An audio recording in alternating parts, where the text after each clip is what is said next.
বিসমিল্লাহির রহমানির রহিম।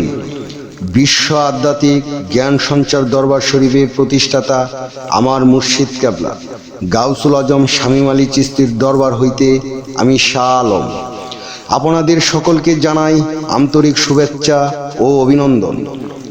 আমার মুর্শিদ কেবলা গাউসুল আজম শামীম আলী চিশতির একটি গ্রন্থ হইতে কিছু আলোচনা নিয়ে আবারও আপনাদের সামনে হাজির হইলাম। আশা করি সকলে ভালো আছেন এবং সকলেই মনোযোগ সহকারে শুরু থেকে শেষ পর্যন্ত আমার এই আলোচনাটি শুনবেন। আমার মুর্শিদ কেবলা গাউসুল আজম শামীম আলী চিশতি যে গ্রন্থটি লিখেছেন সেই গ্রন্থটির নাম হইলেন শরীয়তের পেট থেকে হাকিকত ও মারফাতকে উদ্ধার। এই গ্রন্থ হইতে যে আলোচনাটি আপনাদের সামনে করিব সেই আলোচনাটি হইলেন গোসলের ফরজ কি। এই গোসলের ফরজ নিয়ে কিছু তত্ত্ব আলোচনা করিব। আমরা সকলেই জানি গোসলের ফরজ তিনটি, যেমন কুলি করা, নাকে পানি দেওয়া, সমস্ত শরীর ভালো করে ধৌত করা। আমরা সকলেই শরীয়ত মোতাবেক এই তিনটি গোসলের ফরজ করিয়া থাকি, কিন্তু হাকিকতের গোসলের ফরজ কি? আমাদের সকলের উচিত সেই হাকিকতের গোসলের ফরজ সম্পর্কে জানা, বোঝা এবং জ্ঞান নেওয়া। আমরা যে পর্যন্ত হাকিকতের গোসলের ফরজ না করিব সে পর্যন্ত আমাদের আত্মা দেহ কোনো কিছুই পবিত্র হবেন না। তাহলে আমাদের সকলের জানা উচিত, বোঝা উচিত যে হাকিকতের গোসলের ফরজ কি। আজকে আমার এই আলোচনাটি অনেক গুরুত্বপূর্ণ।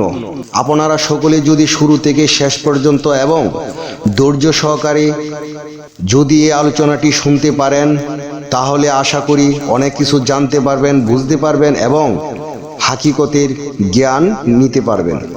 তাই সকলে শুনুন। সর্বপ্রথম বলতে গেলে কুলি করা।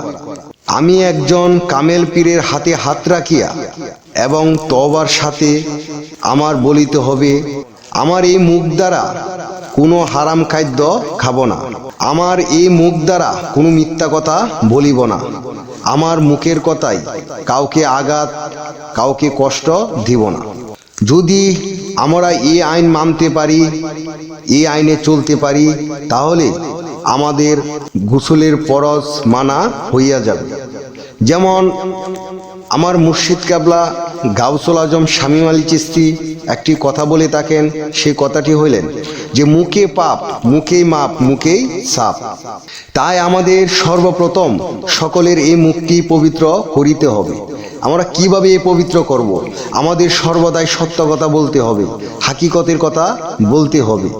আমাদের এই মুখ দ্বারা কোনো সময় কোনো মিথ্যা কথা বলবো না। আমার এই মুখের বাক্যে কারোর মনে কষ্ট দিব না। সর্বদাই আমার সত্য কথা বলতে হবে।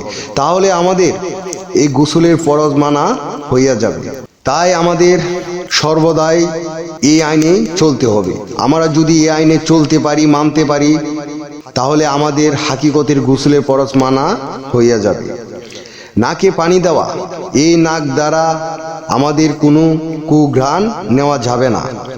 যেমন অন্যদের বাড়িতে ইলিশ মাছের বাজার ঘ্রাণ পাইয়া আমাদের মনে খাওয়ার যদি স্বাদ জাগিয়া যায়, তবে আমাদের মনে করতে হবে আমাদের মধ্যে বোধ আত্মা জাগ্রত আছে, আমাদের খাওয়ার প্রতি লোভ আছে, আমাদের খাওয়ার প্রতি আমিত্ব আছে। আমাদের সকলের সেই বোধ আত্মাকে নিয়ন্ত্রণ করিতে হবে। কিন্তু আমরা কি করে বোধ আত্মাকে নিয়ন্ত্রণ করিব? নিয়ন্ত্রণ করার সাধনাগুলো কি? কি করে আমরা জানব যে বোধ আত্মা নিয়ন্ত্রণ করার জন্য এই সাধনাগুলো প্রয়োজন? তাই আমাদের সকলের উচিত একজন কামেল পীরের কাছে যাইয়া জানিয়া নেওয়া, বুঝিয়ে নেওয়া এবং সেই সাধনাগুলো কি, যে সাধনার মাধ্যমে আমার ভিতরে যে বোধ আত্মা আছে সেই বোধ আত্মাকে কিভাবে নিয়ন্ত্রণ করব। আমরা যদি সেই সাধনার মাধ্যমে ভূতাত্মাকে নিয়ন্ত্রণ করতে পারি এবং সাধনা করিয়া যদি আমরা সক্ষম হইতে পারি, তাহলে আমাদের হাকিকতের অজু হইয়া যাইবে। সমস্ত শরীর ভালো রূপে ধুইতে হবে।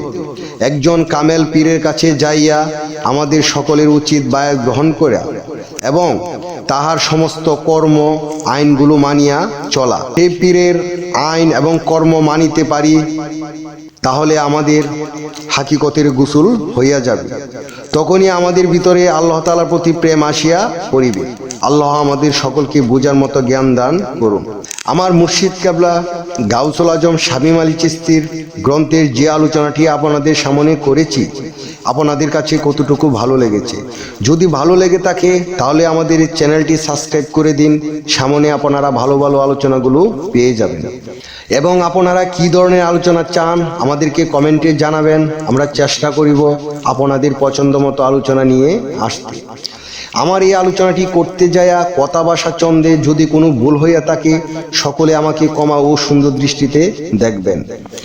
সকলেই আমার জন্য দোয়া করিবেন, আমি যেন আমার মুর্শিদ কেবলা গাউসুল আজম শামীম আলী চিশতির গ্রন্থের সকল আলোচনাগুলো আপনাদের সামনে নিয়ে আসতে পারি। সর্বশেষে একটি কথা বলতে চাই, আল্লাহ গোপনেরও গোপন। সেই গোপনকে পাইতে হলে একজন কামেল মুর্শিদের কাছে যাইয়া বায়াত গ্রহণ করে সেই গোপন ইবাদত ও গোপন সাধনার মাধ্যমেই আল্লাহকে লাভ করিতে হবে। সকলেই ভালো থাকবেন, সুস্থ থাকবেন। আল্লাহ হাফেজ।